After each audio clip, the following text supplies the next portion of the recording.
There is a light on the mountain, and there are leaves on the trees. Light exposes and leaves give shade. Each will eventually fade, but there is a season for everything. And I hear the Lord saying, I will never leave you nor forsake you. When everything's changing, you stay the same.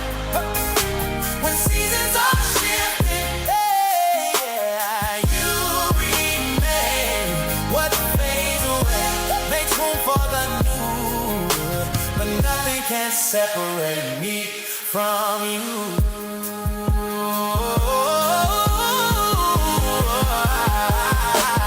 There is a storm on the water, and there is wind in the sails. Storms will settle, wind will cease, but your promise never fails. For there is a purpose in everything. And I hear the Lord saying, I will never leave you nor forsake you. When everything's changing, you stay the same. Seasons are shifting. You remain. What fades away makes room for the new, but nothing can separate me from you.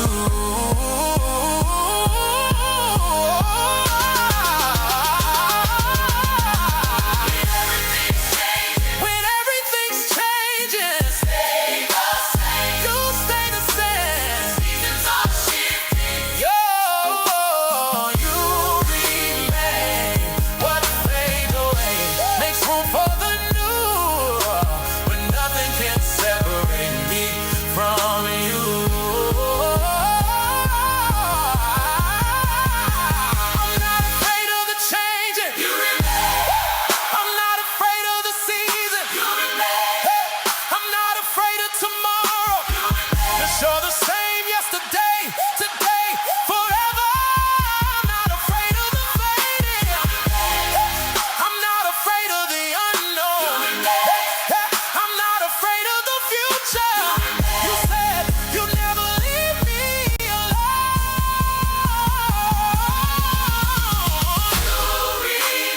You remain. You remain. You remain.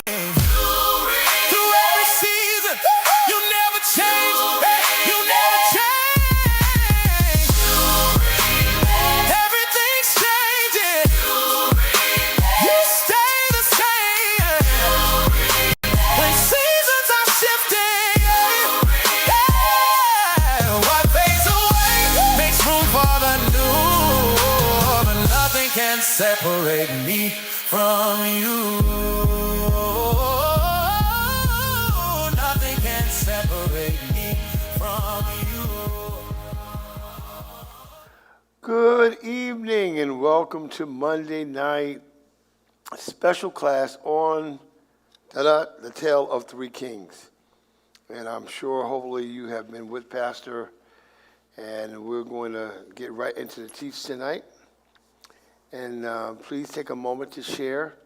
I'm sure we'll increase as we go along. So I want to go to chapter 4, or should I say back to 4, and pick up there. So again, we'll do a lot of interaction tonight with you that are online. And I see Sister Keisha online.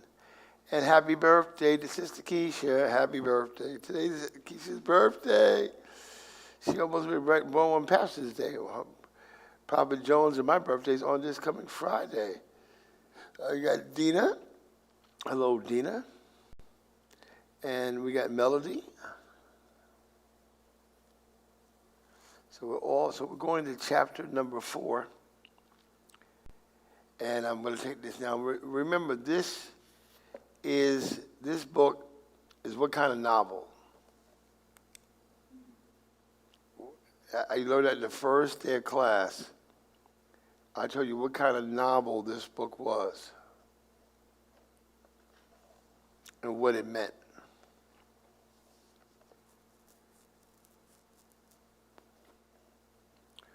Somebody want to tell me what kind of novel is this? Y'all can all wish Keisha happy birthday too if you're online. I think she's 26 today.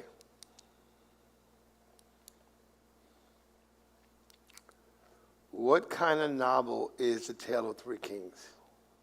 Hi, Ruby, how are you?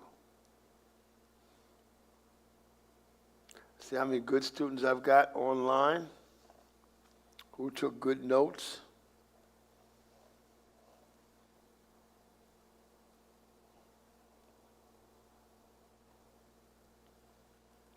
What kind of novel is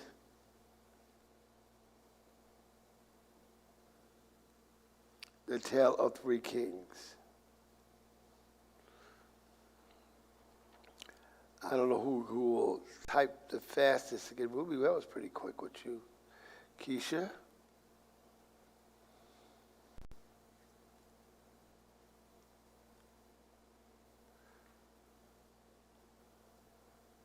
Okay, I got question marks up. All right, Keisha got a birthday cake. How about this? It starts with an A. The type of book The Tale of Three Kings starts with an A.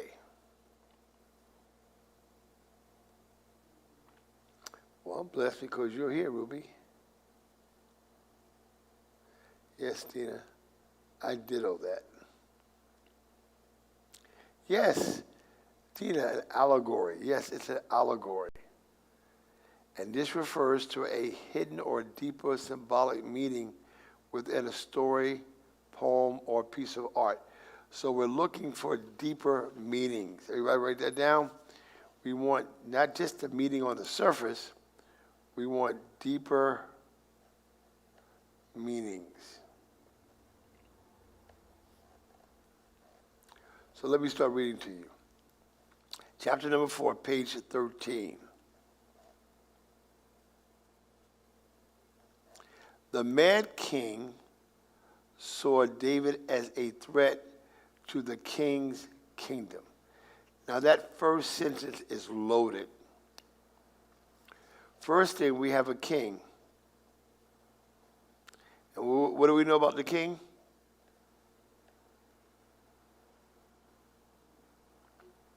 I'm going to read it one more time. That's who it is. Hi, Priscilla Cooksey. Okay, the mad king saw David as a threat to the king's kingdom. So first we have a king, and what do we know about the king? He's mad. And when we say mad, we don't mean angry mad. We mean what kind of mad? What? Well, that's a very possibility. But when we say mad here, what do we mean by mad? Yeah, Keisha, he was mad. Yeah, did a deeper meaning. He was what? When you say somebody's mad, what are they? All right, demented, tormented, demented. Go ahead. She said, oh, demented. But he was what? Yeah, that's the word. Crazy. Crazy. Now the question is, what's driving him crazy?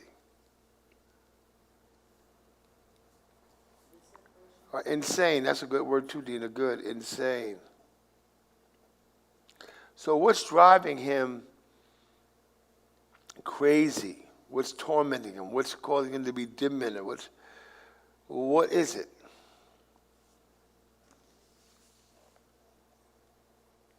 And we're going a little slower because I'm looking for you that are online. We're up to 11. We're building. Okay, you said David was driving him insane. Okay. But there wasn't just David. What did David represent that was driving him, Keisha or Priscilla? What did David represent that was driving him insane? That was driving him mad. Yes, that's good. Jealousy. Now here's the question. He's just a young boy. What is he jealous of? And technically, why shouldn't have he been jealous at all? Why was he jealous of David?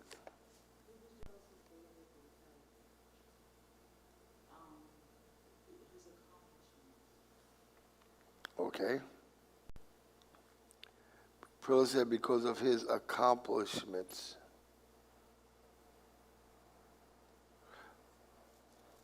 Why was he a threat? Yeah, but why? We're looking for why, right? Let's dig deeper. Remember, why was the jealousy was right. Priscilla's good. She said because of David's accomplishments. What else came with? What came along with David's accomplishments? Good. That's a good word. Very, very good. Recognition by who?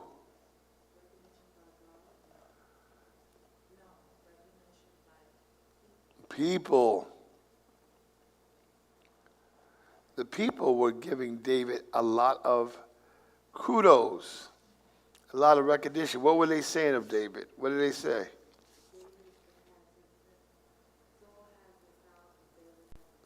Right, Saul, you defeated thousands, but David defeated 10,000s. Now, should that have made Saul insecure? And that's the word we didn't use yet. Insecure. He was insecure because of David's accomplishments, because of David's recognition, because the people were saying things about David. Should that have made Saul insecure? You think so?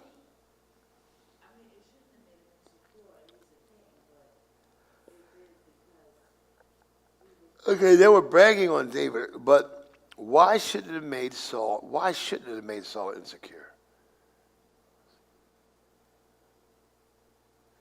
No, I don't think he should have made him insecure. Why shouldn't it have made him insecure? Because in life, what are we responsible to do? In life, each of us are responsible for one thing. What is that? One main thing we are all responsible for.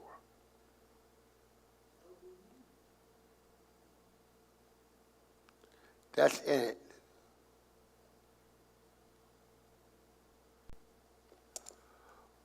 David was on his side. Okay, yeah, David was on his side. That's a good point too. Why should Saul be jealous of somebody who's on his side? David was his armor bearer. And also he was in his army. But back to my question, what's the one thing we are all responsible to do? His own insecurity and his disobedience to God's instruction and authority. Yes, he was disobedient. And if he realized, Dina, his disobedience,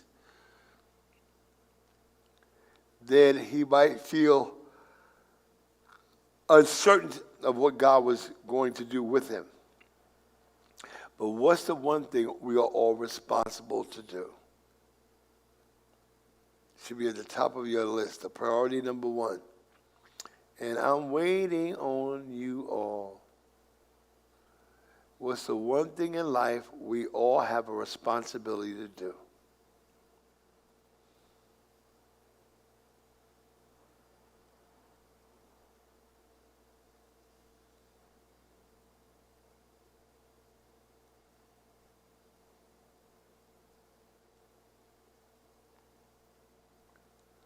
Okay.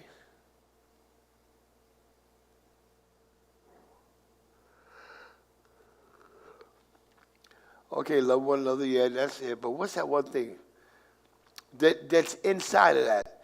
You're saying love one another. Well, what I'm asking you, we find in that I'm asking you, what is your response? There's one responsibility.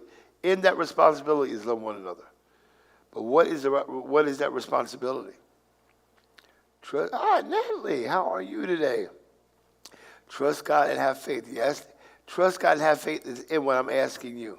So love one another, trust God and faith. It's all in what the one thing I'm asking that we're all required to do. So put on your thinking caps to love. It's in there too.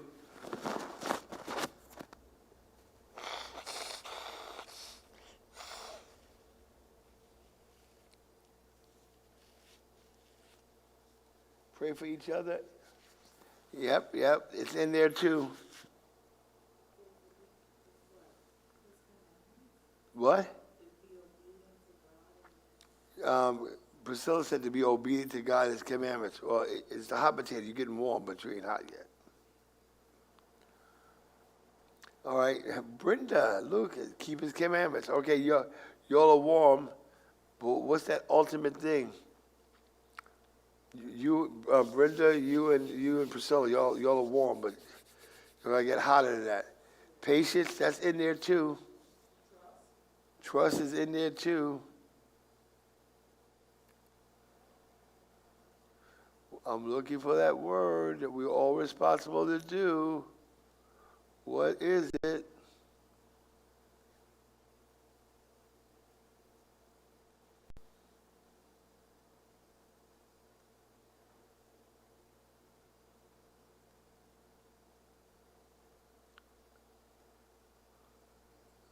Bear fruit, yep, that's in there too, Keisha. We have one main responsibility. And that responsibility, if we do it, we please God. I'm trying to make you all think. Acknowledge God, yes, Natalie, that's in there too. And how do we really acknowledge God? Obey His word. Okay, you're right on it. You're really hot now, Brenda. You're about to burn up. Brenda said, obey His words. That's really close to where I want to go. What? To serve. Well, that's in there too. Melody said serve. Obey His word is the hottest yet. The potatoes like, what is the one thing we are all required to do to please God? Yes, Ruby. Ding-a-ling-a-ling-a-ling. Do His will. To do the will of God. Everybody write that down. See, walk in obedience is His will. To serve is His will. To obey His word is His will. To acknowledge God is His will. To bear fruit is His will. To keep His commandments. To be patient. To pray for each other. To love. All that is His will. So the thing we are all required to do to please God is to do the will of God. And to do the will of God, what did I tell you about the will of God? His will is the safest place you will ever be.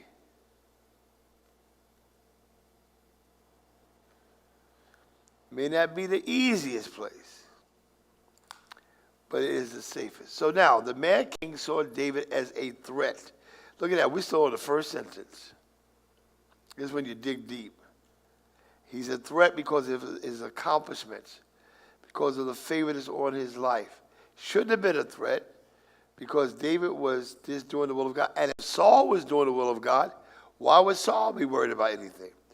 It's when you fall out of the will of God that insecurity begins to breed. Now it says David as a threat to the king's kingdom. What is wrong with that last two words?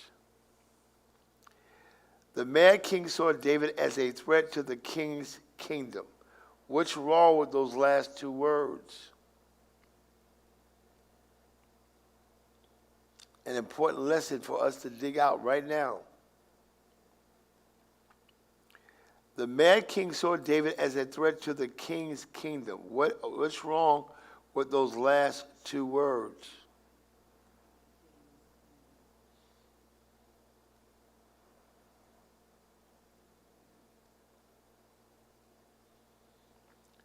Yes, it should be God's kingdom. It's not his.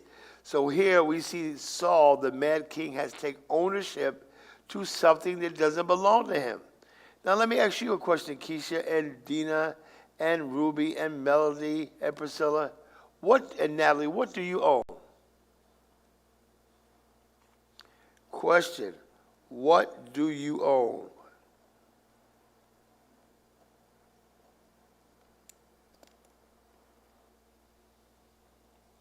What do you own?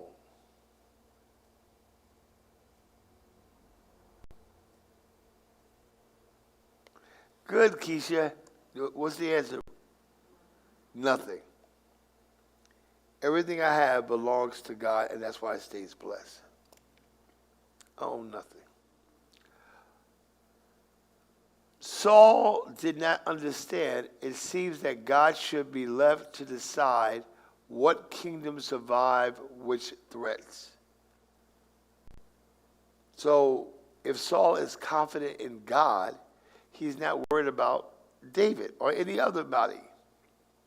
Because what belongs to you belongs to you. It all belongs to God. That's right. And once God assigns it to your life, it is yours. Can't worry about nobody taking it away from you.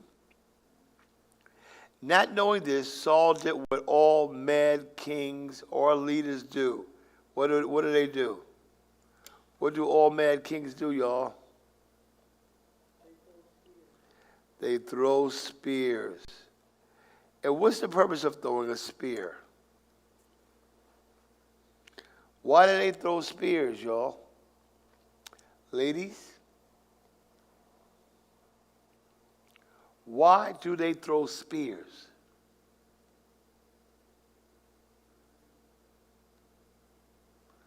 Why did somebody throw a spear?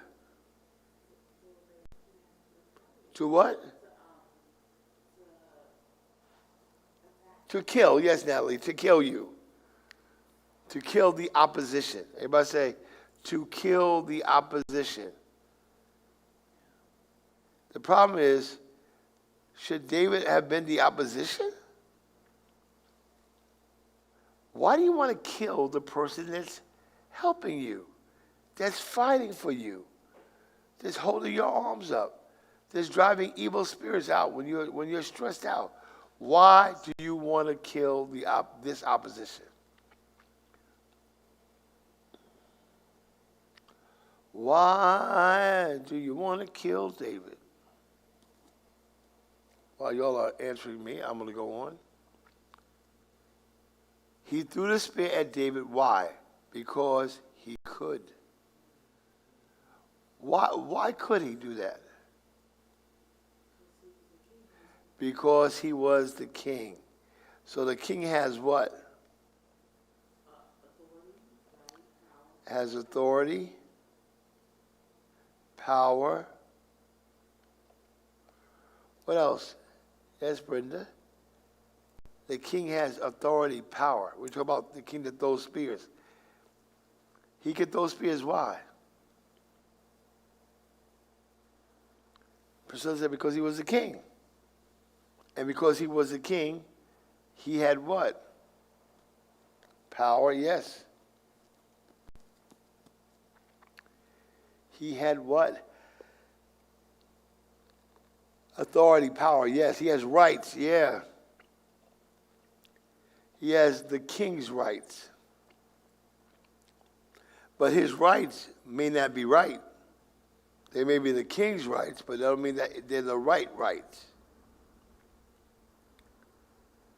He threw spears at David. He could. He was a king.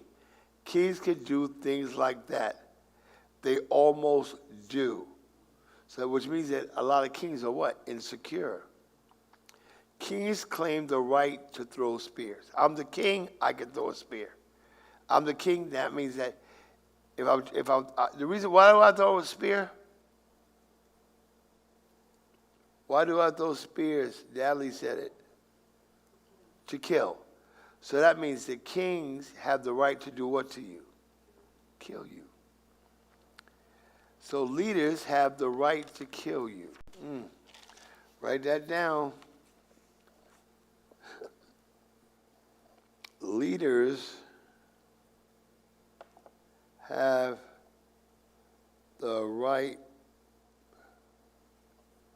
to kill you.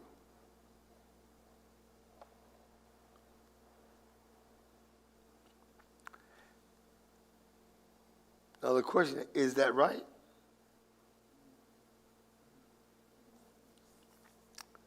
Okay, let's see. Everyone knows that kings have that right. Everyone knows very, very well. How do they know? Because the kings have told them so many, many times. So what gives a king the right to throw a spear and kill you? When he shares with you that he's going to kill you. So, so he tells you many, many times. So how about the king will let you know, I'm going to kill you. Is it possible that this mad king was the true king, even the Lord's anointed? That's the next question. Is it possible that this mad king or mad leader, mad pastor, was the true king, even the Lord's anointed? Is it possible?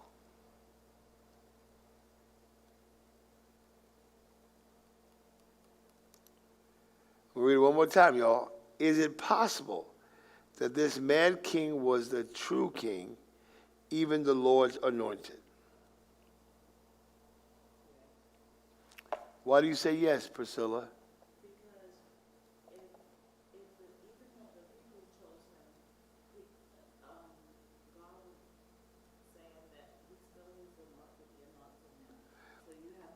Even though the people chose him, what did God do?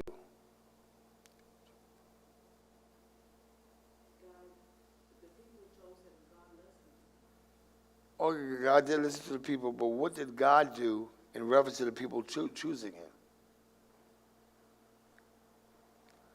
What did God do in reference to the people choosing him?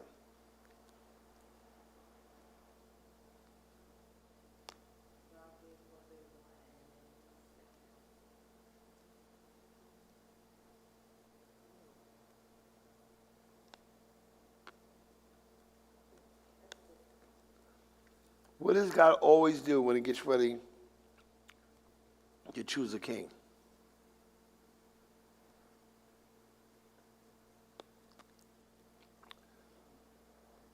What does God always do when he gets ready to choose a king? Okay, God accepted that choice, okay. And does what? He anoints it. So who did he send? He said Samuel. So whenever God decides that they're going to be the king, even if he listens to the people, he's going to anoint them. So the question goes back. Is it possible that this man king was the true king, even the Lord's anointed? Was he? Yes. Well, how do we know that? Because what? Because God sent Samuel and did what? Anointed him. Done. So it means you can be mad and anointed. Wow. Write that down. You can be mad and anointed. You can be crazy and anointed. You can be insane and anointed. And the only reason you can be both is because God anointed you. He didn't anoint you to sanity. He didn't anoint you to madness. He anointed you to king. But what you've done has caused you to be mad, insane, and crazy. We got that? Everybody got that? Say yes, Pastor. That's right there. That's deep. And what about your king? What about your leader, your pastor? Is he the Lord's anointed? Maybe he is. Maybe he isn't. No one can ever really know for sure. Why? Why can't you really know if somebody's anointed of the Lord for sure? Men say they are sure, even certain. But they are not. They do not know. Only one person knows. God knows.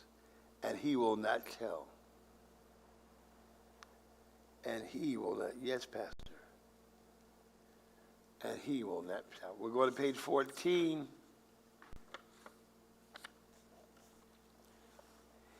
if your king or your leader is truly the Lord's anointed, and if he also throws spears, then there are some things you can know and know for sure. So there's something we can know for certainty, Keisha, Melody, Ruby, Dina. What can we know for sure? One, if he throws spears, your king is mad, quite mad, and he is a king after the order of King Saul.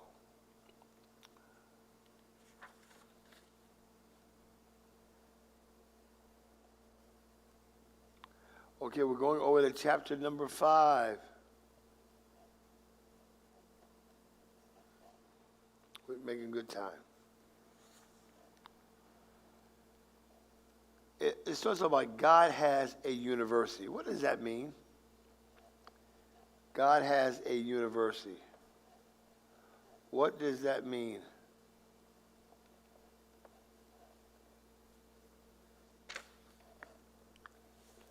God has a university. What does that mean?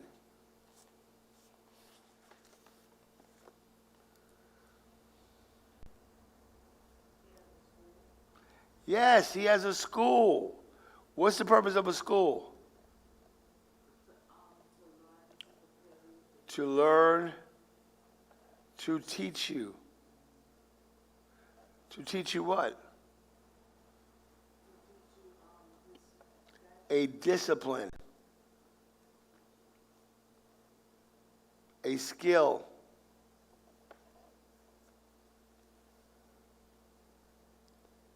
Who has to go to God's university? A little bit more. Who has to go to God's university? Keisha, Ruby, huh? Who has to go to God's university?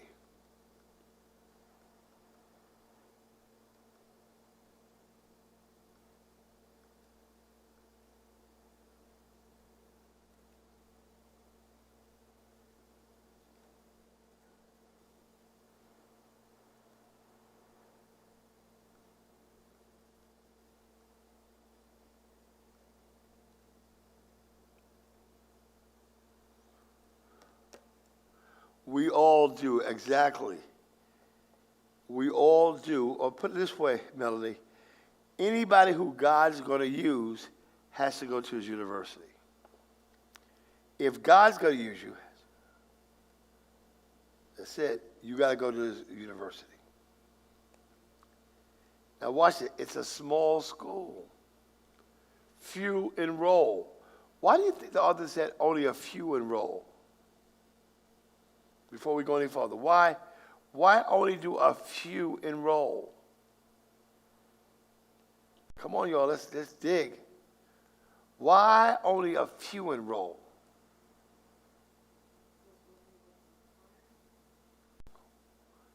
Come on, why only a few enroll?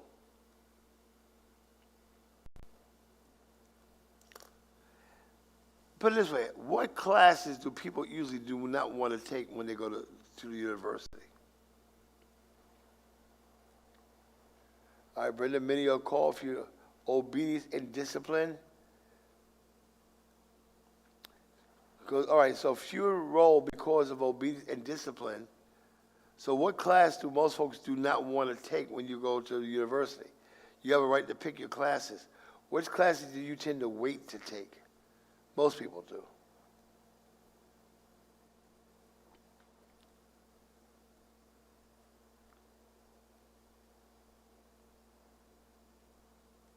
Which class?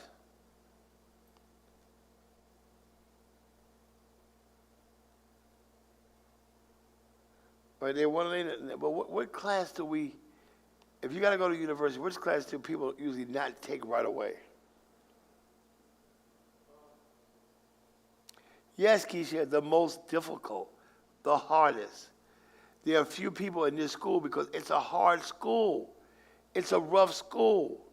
It's a school that takes a lot of discipline and consistency. It's a small school, few enroll, even fewer graduate. So even the folks who get it, it's so hard they don't even graduate. Very, very few indeed. Uh-oh.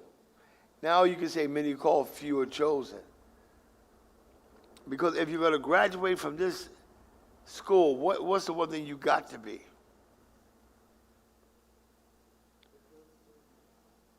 You got to be a good student. Yeah, you got to be a good student. What do you got to be? The most challenging ones. Yes, Brenda. You got to be focused. Everybody say focus. You got to be focused. God has this school because he does not have broken men and women. God has this school because he does not have broken men and women. So the people who go to the school, what is God trying to achieve in their life? Keisha, Priscilla.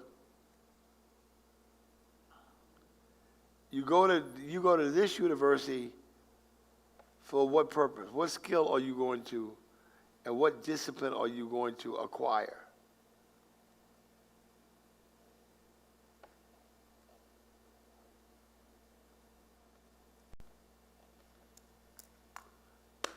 Hallelujah. What skill, what discipline you going to acquire? A little deeper than that. Keisha said it, brokenness. You go to this school to get broken. Wow. Who wants to go to school to get broken? To shed tears, to feel pain.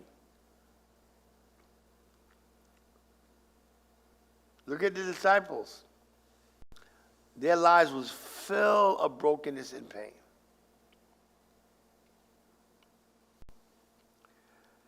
God has a school because he does not have broken men and women. Instead, he has several other types of people. So I want to ask you a question. Is one of these people I'm about to say, is this you? He has people who claim to have God's authority. How many of y'all claim to have his authority? And don't. You say you have something, but you don't. And if you say you have something and you don't, then what are you? If you say you have something and you don't have it, then what are you? You're a liar. So we have a lot of liars in the kingdom. People who claim to be broken and aren't. Again, you're lying. And who are you lying to first? Yourself. And the easiest person to lie to is yourself.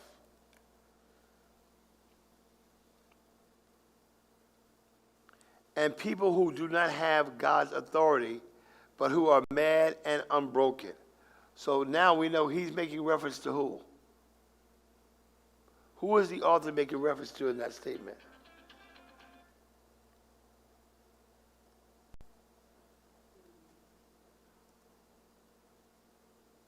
Who is he making?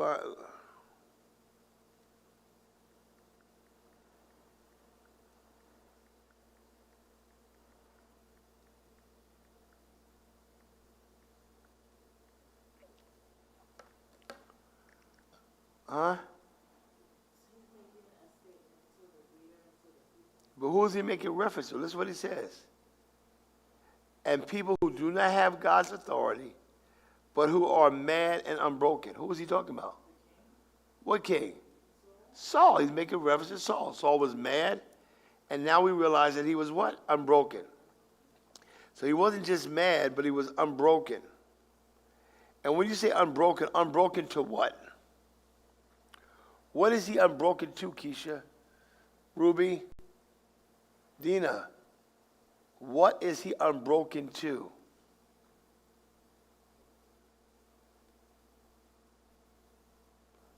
What's the most important thing I told you that we all have to be?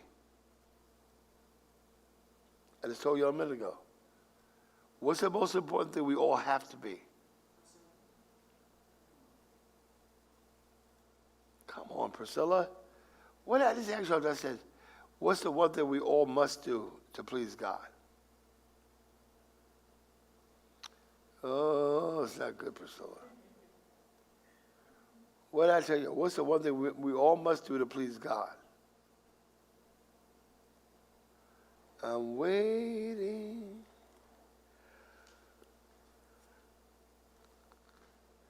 Right, in the will of God. So one thing we know about unbroken folks is what? they're not in the will. Unbroken folks are not in the will of God.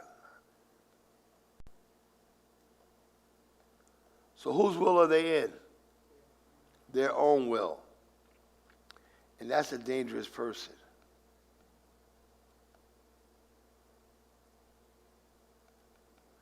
Anybody who's in their own will, Natalie, is a dangerous person.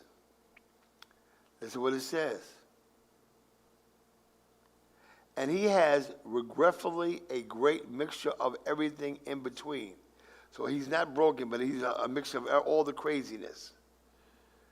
All of these he has in abundance, but broken men and women, hardly at all. So he's saying God, he has so broken, a little broken, medium broken, but he don't have no real broken folks.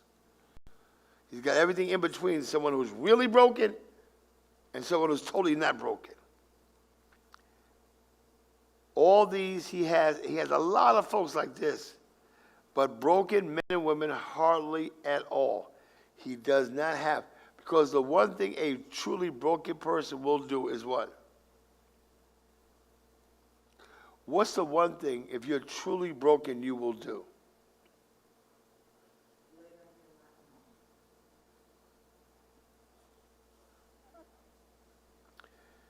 Hi, Nisha.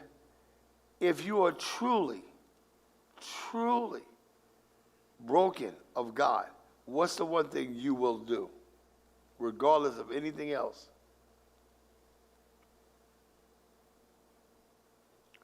What's that one thing you will do?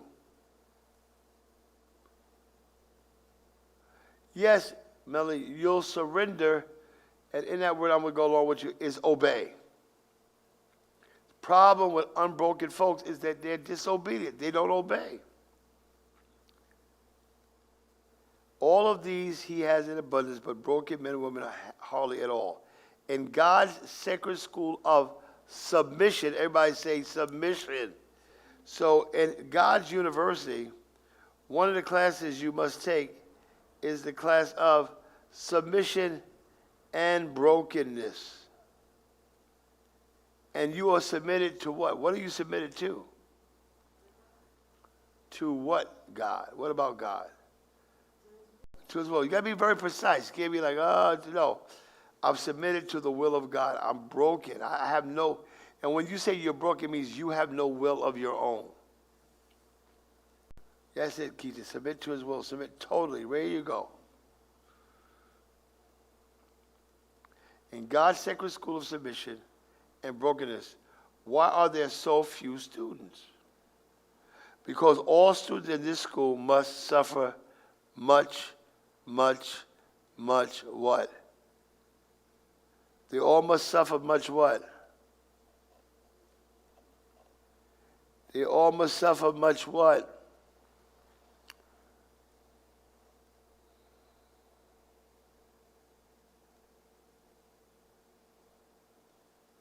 Yes, Tisha, you can do that, or do it later on this evening.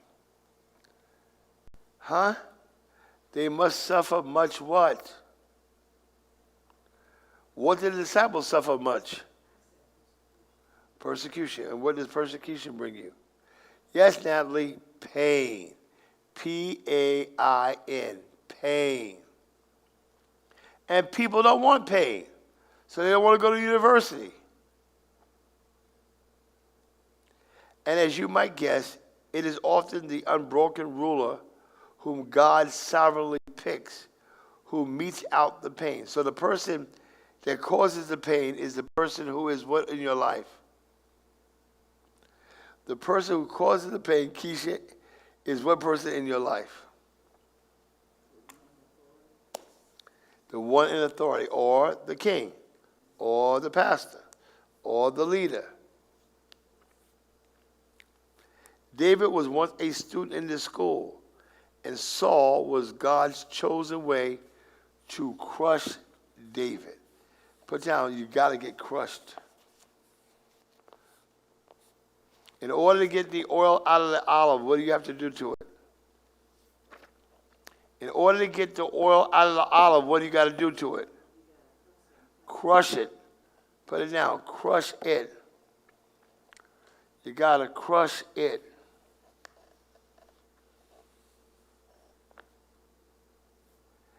as the king grew in madness. So how many? Not only are you mad, but you grow in madness. Your madness intensifies. David grew in understanding. He knew that God had placed him in the king's palace under true authority. So God sent him there. God sent him there because now Saul's palace becomes what? Saul's palace becomes his what? What? Saul's palace becomes David's what? Ooh, this is good. Come on, y'all. Saul's palace now becomes David's. Oh, Saul's palace. What is it to David? What is it to David? Somebody help me out this evening. Saul's palace is what to David? Come on, Dina. Come on, Ruby. Come on, Keisha. Somebody, yeah, it's his training ground. Okay, KC. But I'll give you another word that I've already used.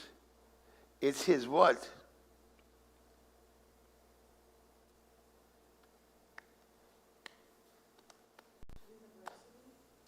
Yes, very good. Priscilla said, it is his university.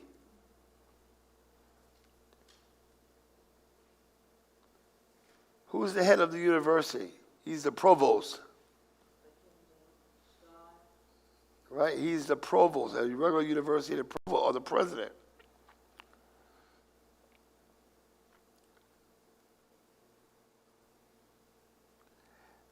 Does it seem odd to you that David did not answer this question? After all, everyone else in the world knows what to do when a spear is thrown at you. What do you do when a spear is thrown at you?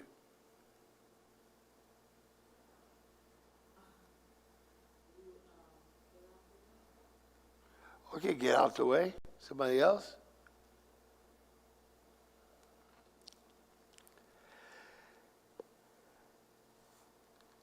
No, we don't want to look at it as a prison, Melody and Dina. We want to look at it as a university, as a classroom, as training ground.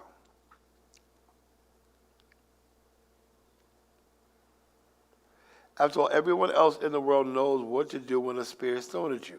What do you do when a spear is thrown at you? Priscilla?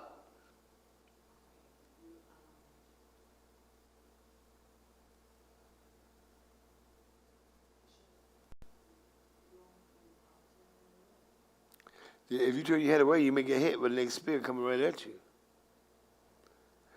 It is, Claudia. Keisha, run. Huh? Run, run, run, run.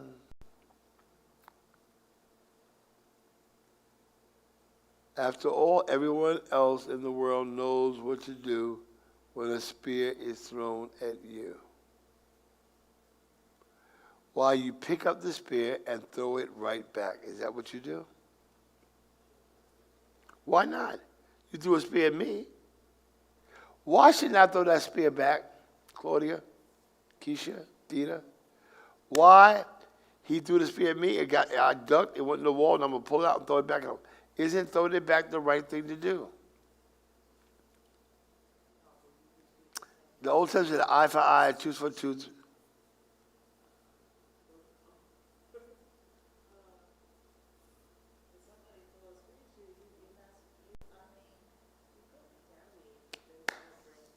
Yeah, retaliate. Yes, right. Do you have a right to retaliate? KC said, duck, dodge it. Keisha, don't render the evil for evil.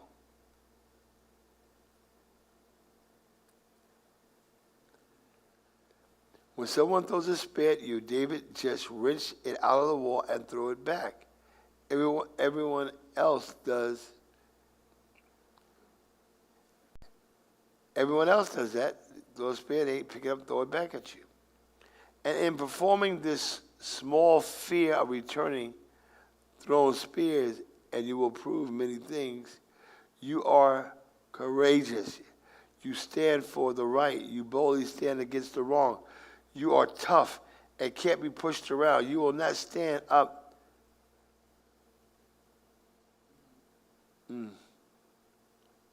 You are tough, and you can't be pushed around. You will not stand for iniquity or unfair treatment. You are a defender of the faith, keeper of the flame, detector of all heresy. You will not be wrong.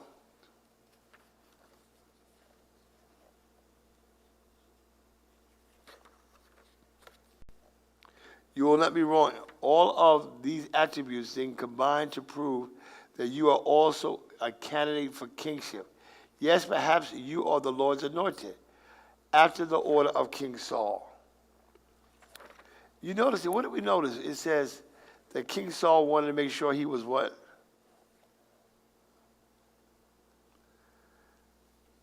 What did King Saul want to make sure of?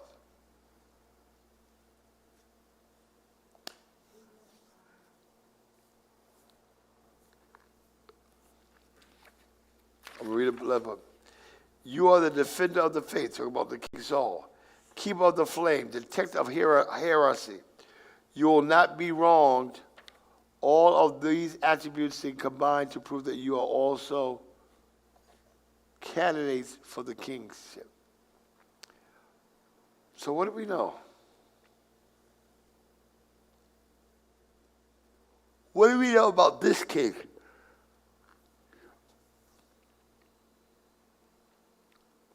What attributes did he prove?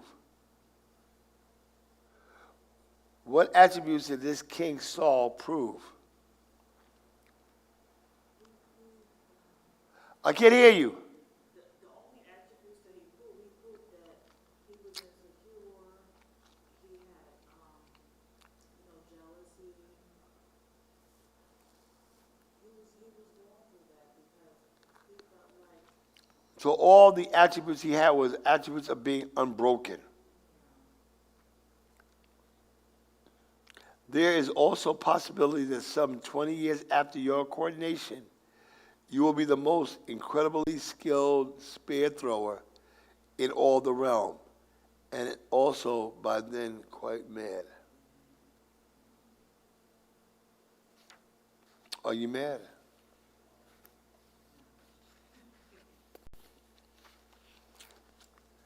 We're going over to 7. Let me see what you're writing.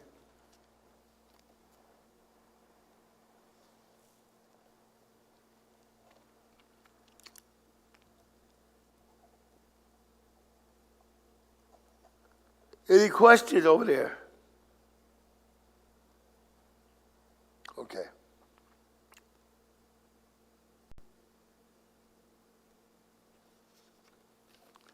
Unlike anyone else in spear throwing history, David did not know what to do when a spear was thrown at him.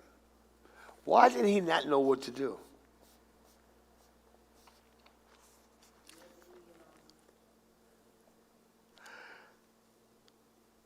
Why didn't David know what to do when Saul threw a spear at him? Excuse me for my yawn.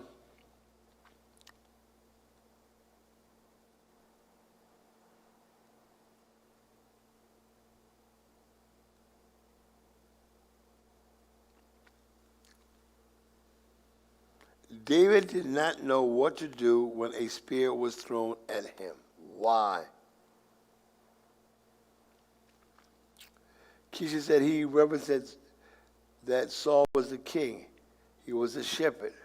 I wish I was able to study that book that the live class has. So here we go.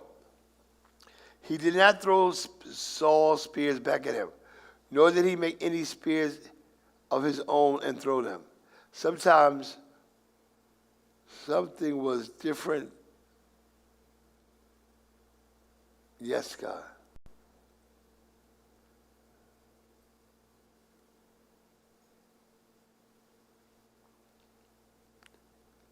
He did not throw spears back at him, nor did he make any spears of his own and throw them. Something was different about David. All he did was dodge the spears.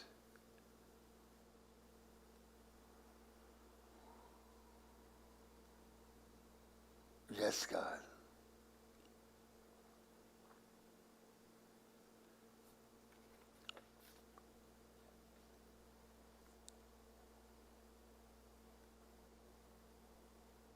Maybe I'll bring you a book, Melody, when I see you on Friday.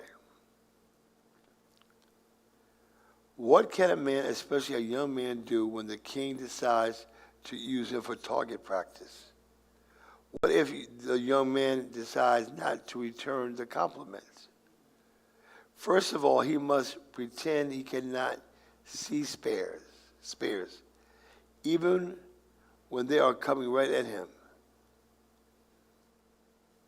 Yes, Lord. You can easily tell when someone has been hit by a spear. He turns deep shade of bitter. David never got to hide him. David never got hit. Gradually, he learned a very well-kept secret. He discovered these three things that prevented him from ever being hit. What were those three things?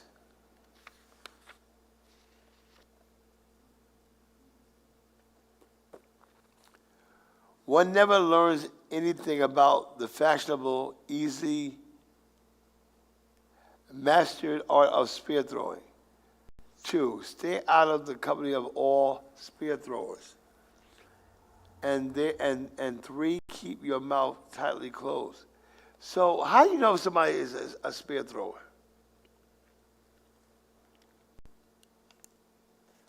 How do you know if somebody's a spear thrower?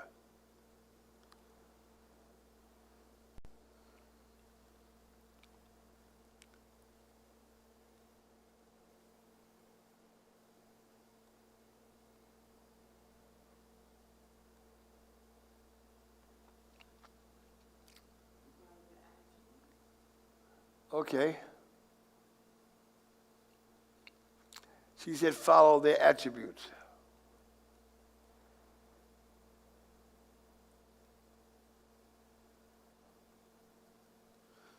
Okay.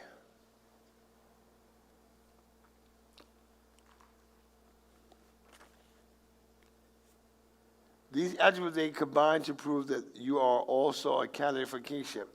Yes, perhaps you are the Lord's anointed after the order of King Saul. There's also the possibility that some 20 years after your coronation, you will be the most incredible, skilled spear thrower in all the realm. Yes, God.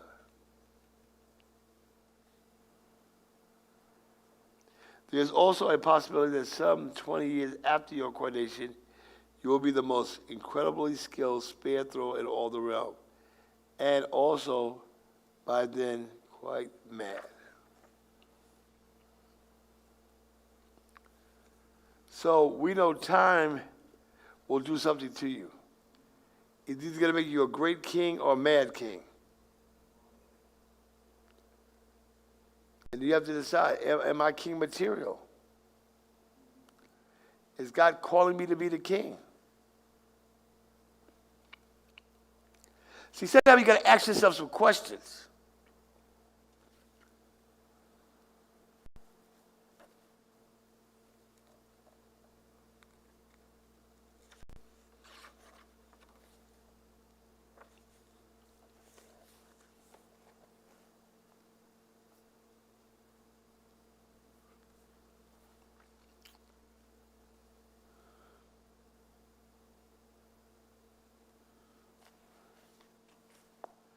Unlike anyone else in spear throwing history, David did not know what to do when a spear was thrown at him. He did not throw spears. He did not throw Saul's spears back at him, nor did he make any spears of his own and throw it. Nor did he make any spears of his own and throw them. Yes, God. Sometimes what's different about David, all he did was dodge spears. So if he was constantly dodging spears, what does it say about his lifestyle? His lifestyle.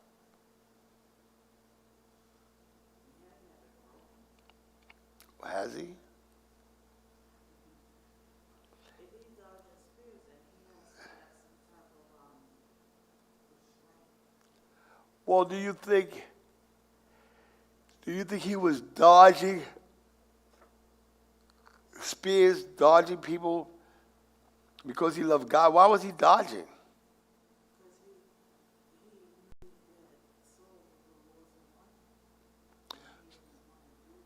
Saul wasn't anointed, so therefore what was he trying to do? Simply, what was David trying to do? Stay alive. Everybody say stay alive. How many sometimes you got to fight to stay alive?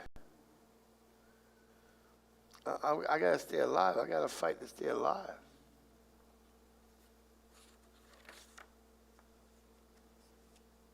Yes, God.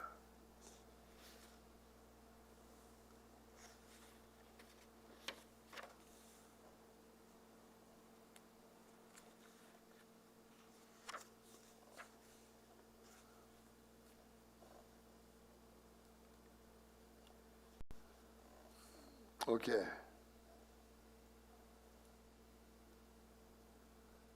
Question. What can a man, especially a young man, do when the king decides to use him for target practice? What if the young man decides not to return the compliment? So you hit me with spears, I'm going to throw spears back at you. What can a man, especially a young man, do when the king decides to use him for target practice? What if the young man decided not to return the compliment? First of all, he must pretend he cannot see spears. Hallelujah.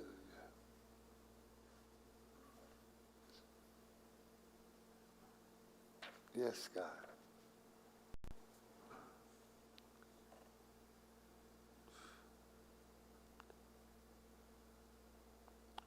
What can a man, especially a young man, do when the king decides to use him for target practice?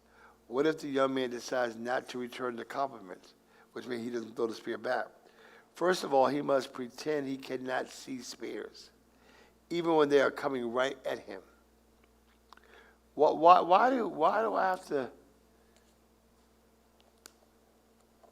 pretend I don't see those spears? And then what will I do? Okay. Second, he must learn to duck very quickly. Last, he must pretend nothing happened. So whatever the environment is, I care what it is, ain't nothing happened. I'm good. Tell somebody I'm good. I'm good. I'm good. I'm good. First of all, he must pretend he cannot see spears, even when they are coming straight at him. Second, he must lean to duck very quickly. Last, he must pretend nothing happened. Yes, Lord.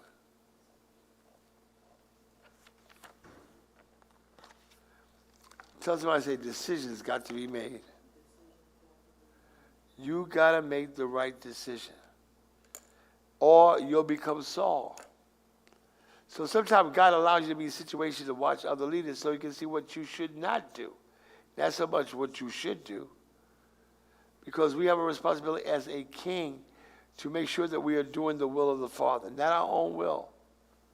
And it's so easy to go down the wrong road and be doing the wrong will the wrong way. Yes. Can you call it fearless, Natalie? I'm good. I'd rather not be. All right.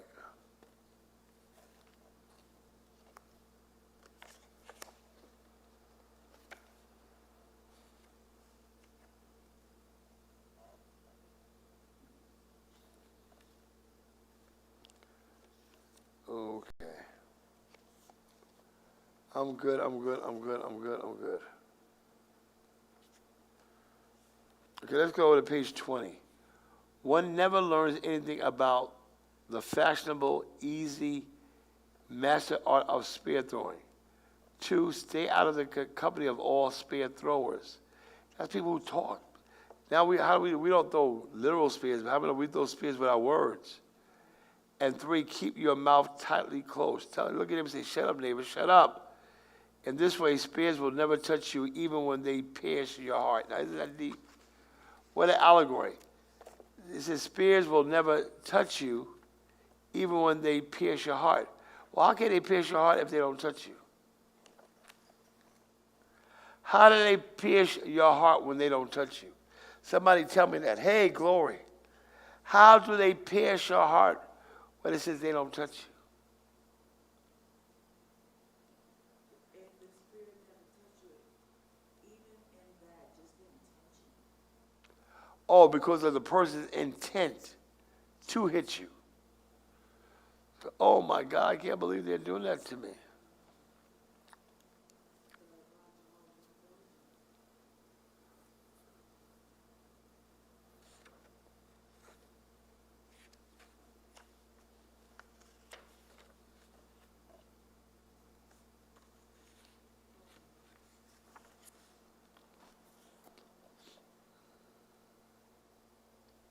Yes, that's okay. They allow the people in the air gate. Right. You got to make the right decision. You got to make the decision right. Everybody say, make your decisions right.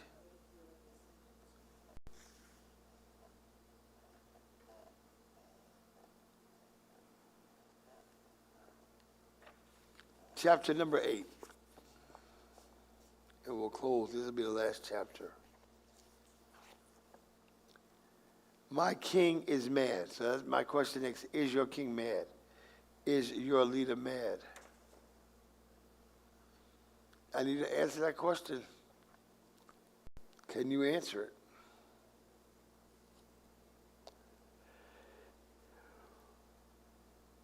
At least I so perceive him.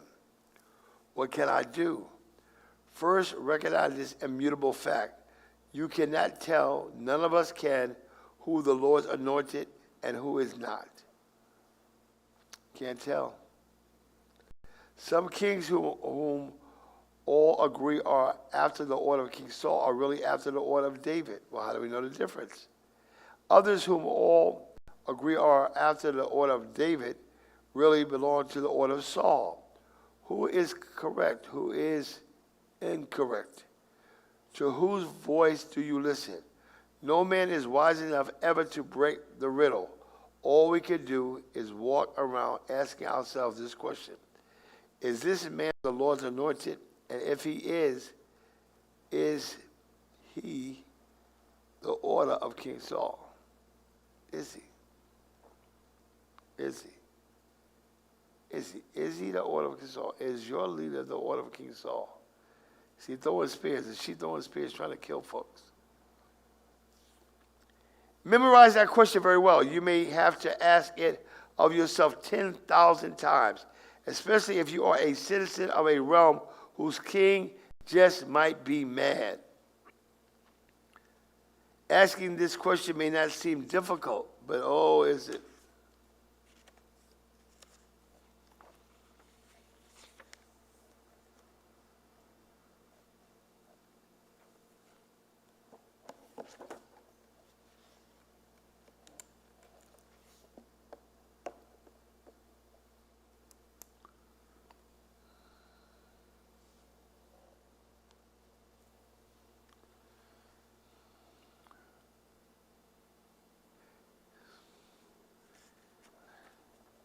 Asking this question may not seem difficult, but it is, especially when you are crying very hard and dodging spears and being tempted to throw one back and being encouraged by others to do just that.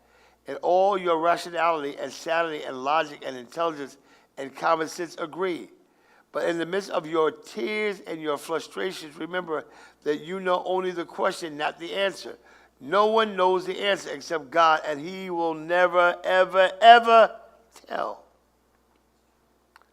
You got to go in the process. I won't tell you. You got to go through the process. Write down no shortcuts. No shortcuts. We can have no shortcuts.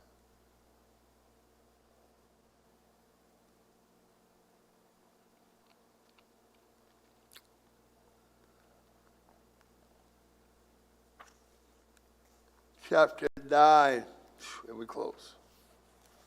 9.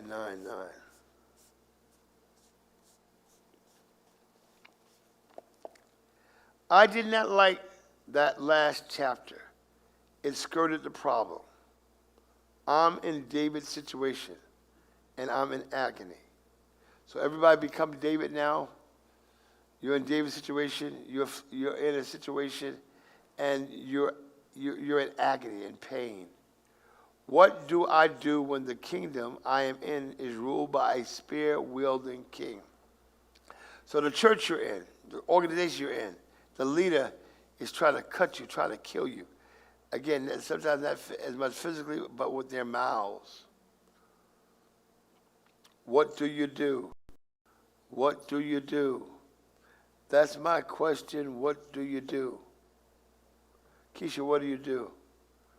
What do I do when the kingdom I am in is ruled by a spear-wielding king? Should I leave? If so, how? Just what does a person do in the middle of a spear-throwing contest?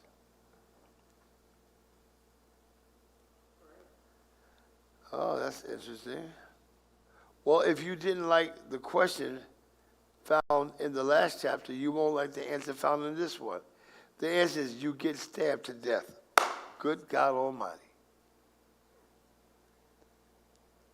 Well, do you all agree with that? You get stabbed to death.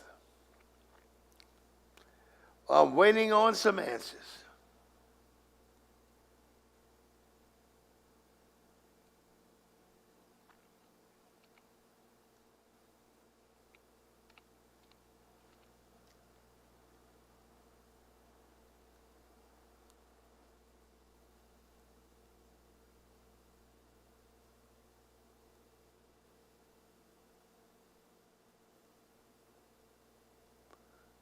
There will be no shortcuts, no shortcuts. Trust God and seek God for guidance. No shortcuts, okay.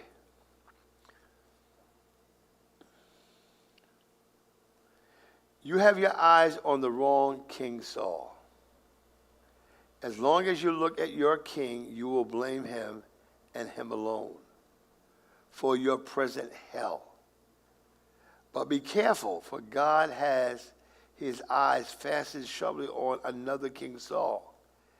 Not the visible one standing up there throwing spears at you.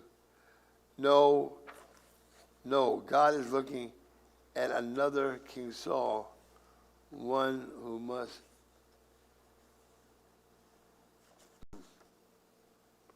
No, God is looking at another King Saul, one just as bad.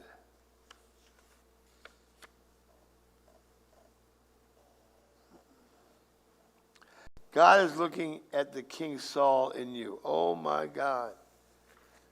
Actually, neighbor, do you have a King Saul in you? Do you have a King Saul? So give me the attributes of the King Saul. What are his attributes?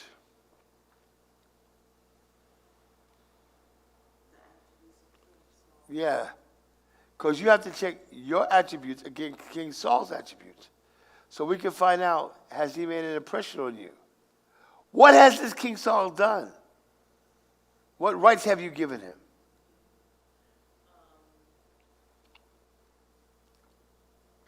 I'm looking, y'all, what are the attributes of King Saul? I don't know. Yes, you do know. What is the attributes of King Saul?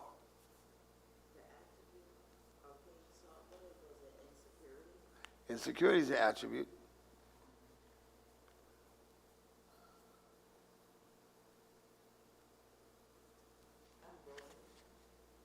Unbroken, good.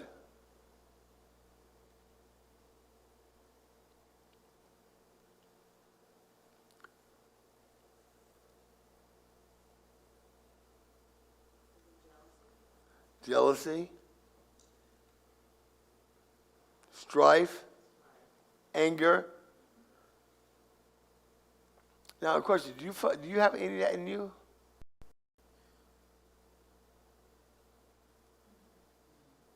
Huh? Okay. Don't lie to yourself.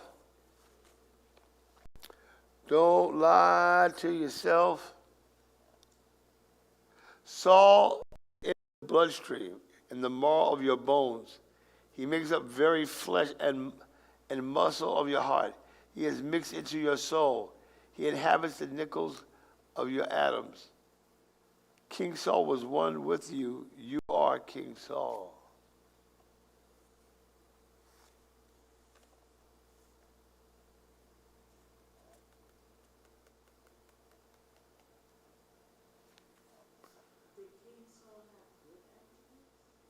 Initially, when God called him, he was a great king. He was a great warrior. It's just that he was impatient. And as Apostle always said, your gift can take you to some place that your character cannot keep you. And you're always looking for the shortcut. And there are no shortcuts. You've got to go through the entire process. Bing, the bang, the bing, the bang.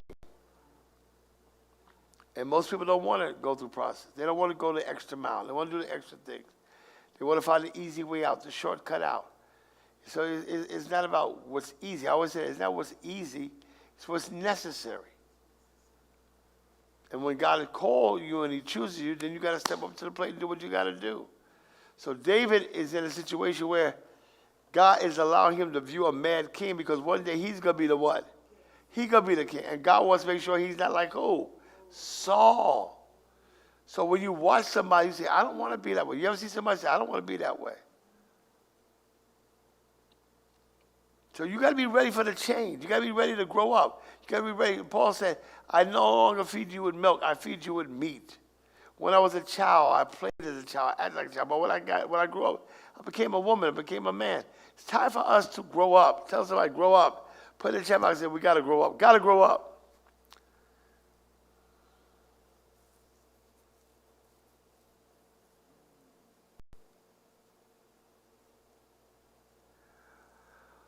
Are you coming to church Sunday, Ruby? Yeah, Lord help us is right. If you're coming to church Sunday, Ruby, I'll have a book for you. So we're at a very interesting time in our lives. And how many know growing up or maturing has nothing to do with age? Because you have some young people that are more mature than older people. Because if you never learn the skill set, if you never have the understanding, then you can still be a spoiled brat, still whining and crying, never growing up, always looking for the easy, the shortcut, and not really seeking the purpose and the will of God for your life and the plan of God. You got to want to be everything God wants you to be, and that means you got to follow the path. David, I'm sure he wanted to be with his brothers when he was in the field with the sheep. Day after day, week after week, month after month. But God had to isolate David so he would not become like his brothers because he knew what he was calling David to. God knows what he's calling you to. First thing, can you lift your hand? Are you broken enough to tell God yes? Well, yes. God, whatever you want me to do. Well, are you sure now? Did you count the cost? Because it's going to cost you something. And everything that look good ain't always good. Hey, yes, Lord. The banquet is Friday. Friday, 4 days away.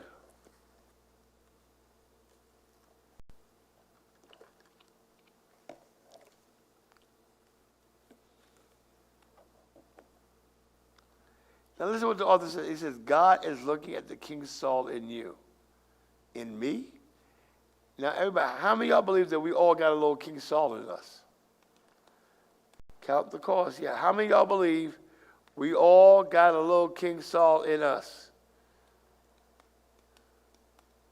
So now I'm really shepherding you. How many of y'all believe we all got a little King Saul in us? All got a little King Saul in us. All got a little King Saul in us. I'm waiting for answers online.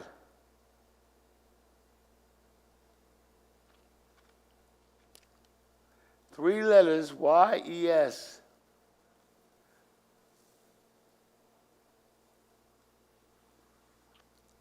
Saul is in our bloodstream, in the marrow of our bones. He makes up the very flesh, muscle of your heart. He is mixed to your soul. He inhabits the nuclei of your atoms. All this, so when he's saying that, when you get Saul in you, you don't realize you're becoming, slowly but surely, you're turning into that person. Sometimes I met people who were so sweet, and then all of a sudden they get older, and God opens a couple doors, and now they're like, oh my God. So we must come to a place of understanding. Are you done, sir? Your meeting? Okay, I'm going to finish up 10 minutes. So I want to give you all the assignment. It's 8:20 now, so we're going to finish up. The assignment is I want you to go back and read 8 and 9. Chapters 8 and 9. You know they're very short. And I want you to explain the Saul that's in you. I want you to be totally transparent. And then I want you to tell me, how are you going to get rid of the Saul in you? What is the method that you're going to get rid of the Saul in you? Now, I don't want you to tell no lies. I want you to be honest.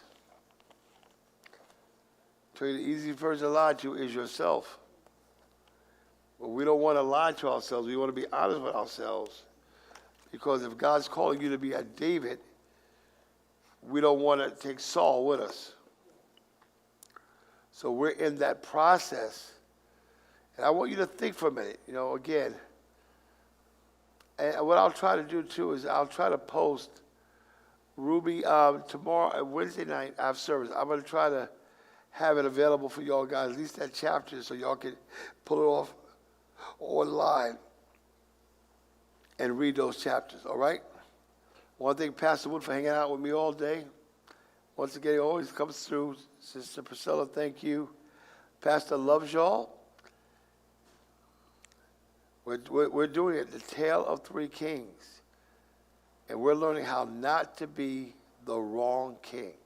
Somebody put in the chat, I don't want to be the wrong king, all right? Don't forget, tomorrow morning, 5 a.m. prayer. And then we're back Wednesday for Faith Clinic and Wednesday evening for service. And then Friday, hey, we're going to celebrate 54 years of ministry. 54, wow. Unbelievable. Yeah, 54, all right? Until then, you go with God, and God certainly is going to go with you. God bless.